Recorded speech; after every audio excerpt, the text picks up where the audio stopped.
So we're at the trailhead, and as you can see from a distance, there's the Griffith Observatory just peeking out. So yeah, let's go get it.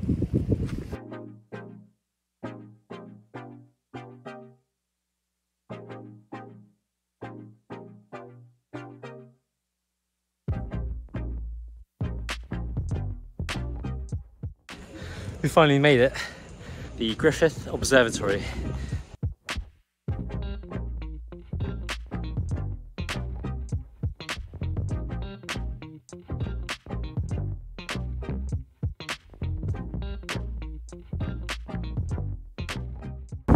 Alright, so that was Teddy's red tacos. To be honest, I thought it was alright. I don't think it was anything special.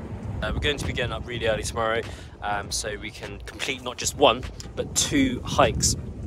So we want to do the Runyon Canyon hike, and after that we are going to go to the Griffith Observatory. So yeah, I'll see you tomorrow. Alright guys, it is now the very next morning. Yeah, so the plan is we're just going to go to the summit, or go to the top. Sorry, there's just the dog peeping out of the car. Yeah, some pretty amazing views, so really looking forward to it. Definitely my kind of thing. I think by the time we finish, which will probably be just before 12 o'clock, we can then drive to the Griffith Observatory, because that opens at 12. So I think by the time we finish this and we get to there, it would have been open. So yeah, let's go.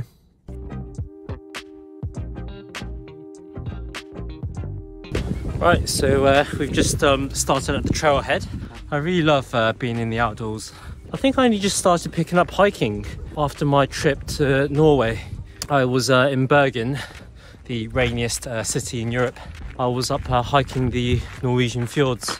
California, I mean, from what I've seen so far, granted I've only been here for about 2 weeks, it's truly amazing. There's lots of like beautiful trees and palm trees on either side, so even just literally just driving around California, from what I've seen so far, it's just really pleasant and scenic drive.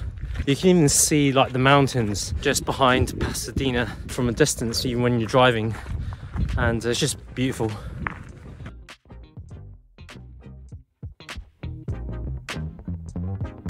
Right, so I don't know if you can make it out here, but in the background where I'm pointing to right there, that's where Hollywood is, which is where we were last week, when we were pretty much just right behind it in my previous video. It's pretty nice to be able to see it from all the way from over here.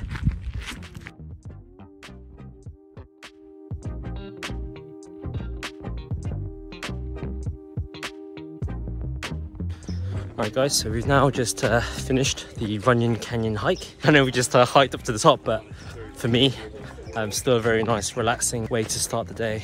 We're just gonna head over now to our car and make our way over to the Griffith Observatory. Then we'll cover some poker hands. The Griffith Observatory, main entrance.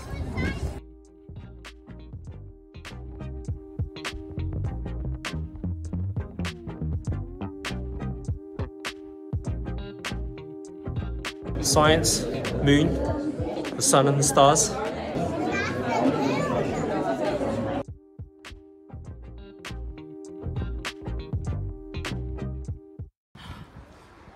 Whew. So we've just finished the Griffith Observatory hike. I think after this, I think we're going to plan to go to Pasadena and get some lunch. But before that, I thought I'd just take this opportunity now just to reflect on my poker for the week. This past week has been quite tough. We had a lot of very volatile sessions, although that may not necessarily be reflected in all the numbers. But having said that, the session that I do want to go over, we did actually end up winning maybe like $700 or $800. Can't quite remember how much it was. Right, so let's go over some poker hands. So first hand of the session. In this hand, we pick up pocket kings under the gun. And so of course we are going to open this hand. So we raise it to $20. It goes cut-off calls, button calls, small blind calls, and big blind calls. So we are now going 5 ways to a flop that comes 3, 8, 5. I think Ashton checks to me, and I think versus 4 opponents on a board that's quite dry, and it's kind of all like low cards. There isn't like even at least like one high card above like a 10, for example. There are plenty of sets out there, given we're also up against 4 opponents. So I decide to check back on this instance just to see how the action develops. So we check and then action checks through. So now we go to the turn, which I think just comes another brick. The small blind now leads for $60. Big blind then smooth calls, and I think in this spot, especially with 2 other players behind me, I think I probably lean more towards flatting rather than raising. And so we make the call, and then both players behind us, the cutoff and button, make the fold. So now 3 ways going to a river, which comes another brick. And now small blind bets close to pot. I think he bets like $220. And then the big blind then snap jams all in for just like a little more. Like I think he had like maybe like $300 left in his stack.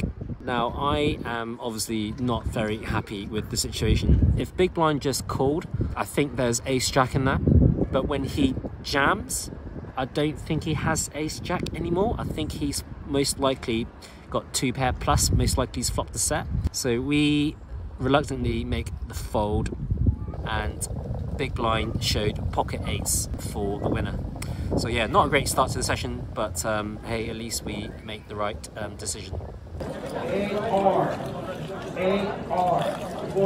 Right, so moving on to the next hand, there is an early position limp, and we look down in middle position with pocket 6s. So we raised up to $20. Action then folds to the big blind, who just smooth calls, and the early position also calls.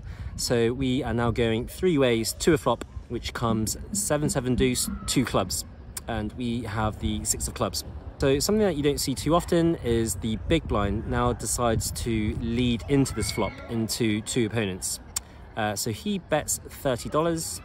Early position gets out the way, and now action's back on us. So I think with 6s, we do have a very clear call here. We beat all of his deuce X, we beat all of his pocket 3s, pocket 4s, pocket 5s.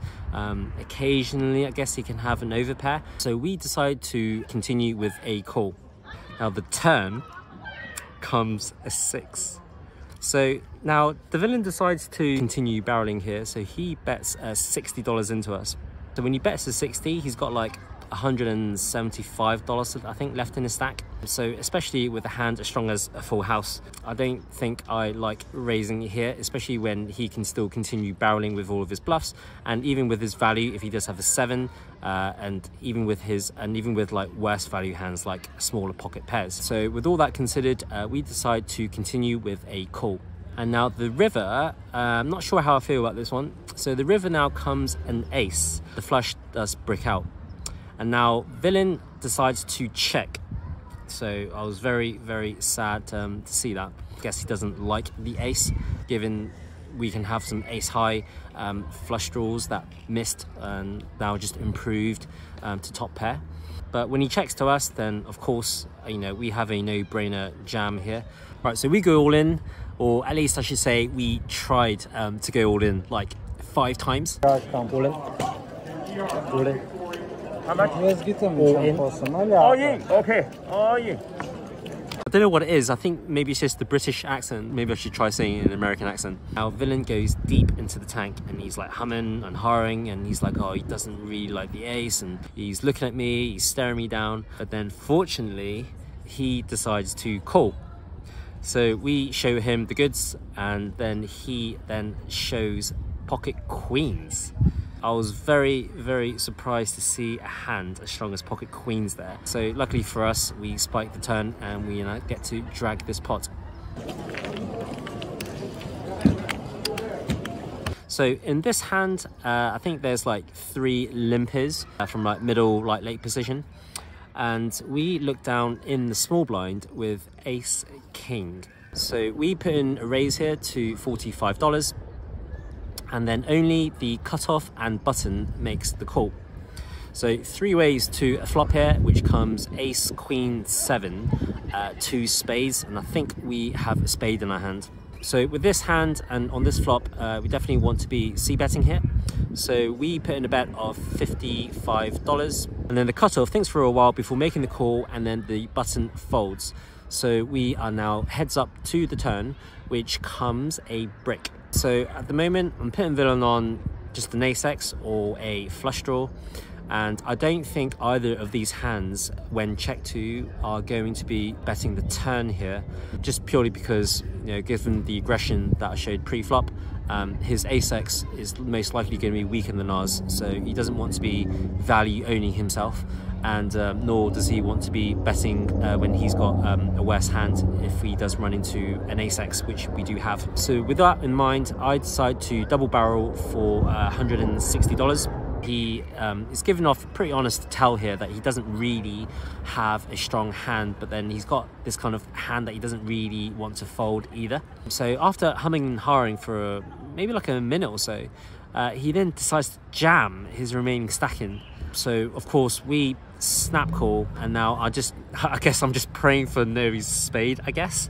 given we have his ace-x hands crushed and drawing extremely thin. So the river then comes a 9 of spades, I think, so it's like another flush. I'm like, oh god damn it. But luckily villain shows ace 10, so we then show our hand for the winner, and now we get to drag quite a decent pot.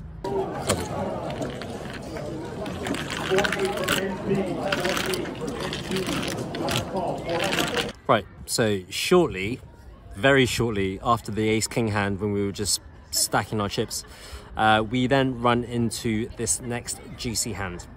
In this hand, the early position opens to $20. We look down in middle position with ace jack offsuit. So on this occasion, I decided to continue with a just call.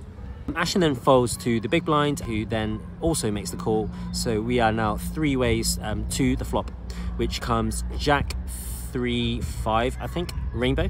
Ashton checks to the early position raiser, who puts out quite a sizable c-bet. He bets $50 into a pot of 65, I think. We are thinking we want to proceed with caution here, given he can still have overpairs. Although it's good that we have a hand like ace-jack, or even like king-jack or queen-jack, really, so that we do at least block some overpairs.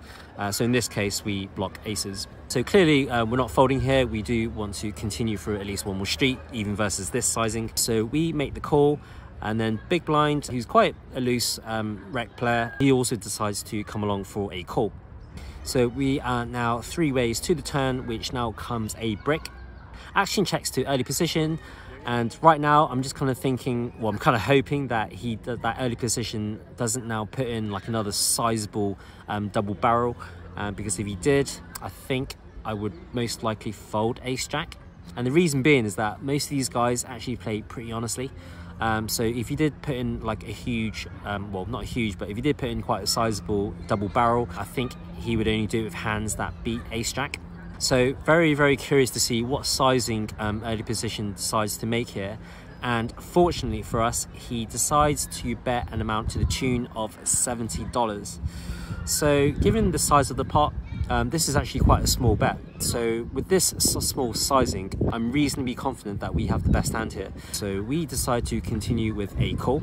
And now big blind decides to put in a raise. He actually decides to go all in for his remaining $300 or so in his stack. I think it's very clear now, if early position decides to call this jam, that we are definitely beat. But when early position makes the fold, I now decide to take a little bit of time just to think about this spot. So just thinking about the hand from villain in the big blind's perspective, seeing a down bet on the turn to $70 and then just a flat call from middle position. I think from his position, it doesn't look like we have all that much. So having considered all of the above, I decide to commit the rest of my chips in, thinking that we pretty much have the best hand here nearly all the time. So we decide to put our chips in. Now we're off to the river, which comes another brick.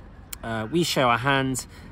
Big blind, he's actually very confident in showing his hand first, but when he sees the ace jack, he then mucks his cards. Get to dragon, another big pot here, and we are now out the hole, which is big relief. You're telling him to wear a mask if you're afraid. Go wear a mask. Right, so we're now just going to move on to the final interesting hand of the session. In this hand, the action folds to the hijack, who opens to $20. We look down in the cutoff with ace-10 offsuit. I think in these games, I've lent more towards flatting and playing a lot of more hands in position rather than trying to take down the pot pre-flop. I think most of the value to be had here, kind of utilising my post-flop edge, just, you know, playing out flop, turn and river, just trying to put myself in situations where my opponents can make mistakes post-flop. So with that in mind, we decided to call. Cutoff also calls and everyone else folds. So we now 3-raise to a flop, which comes Queen, Jack, 8, Rainbow. So we flop quite well here with a double belly buster straight draw. Hijack now continues for a C-bet to $40. In this spot, given villain can quite easily have 2-pair plus and sets in his range, given he is the pre-flop aggressor. We didn't want to raise here because we didn't want to open up the action to potentially face a 3-bet and get blasted off our equity. I think if we were playing super deep stack, like 200, 300 big blind plus, I lean more towards raising ace-10 here, just because we can quite easily call 3-bets in position and then play out turn and river. So with that in mind, we decided to just flat call and then cutoff decides to fold. We are now heads up to the turn, which comes a king, a pretty sweet looking turn card. But unfortunately, hijack now slows down with a check. But at least given we have position, we can at least guarantee that bets will be going in at least every street. So now we have a pretty clear bet here, and we definitely want to size up here so we can size up a river jam. So we decide on a value of $160, which is just a little under pot. Villain wastes little time before making the call. So heads up to the river, which is not a great card. It comes an ace. Villain now puts in a bit of a sigh and then he snap checks. So of course we'd go all in, but then unfortunately villain doesn't have a hand that he can call. So he makes the fold and we get to drag in yet another decent sized pot.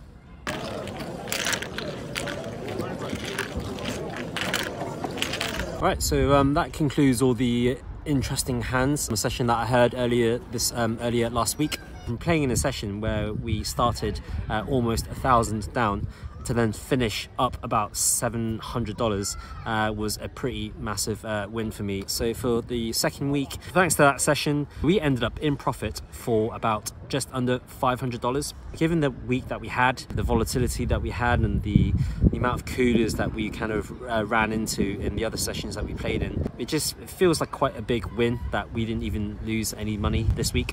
Yeah, so that's it from me on the poker, and that's it from me also from Griffith Observatory. I'm just going to sign off now from here and enjoy the rest of my day, and I'll see you next time.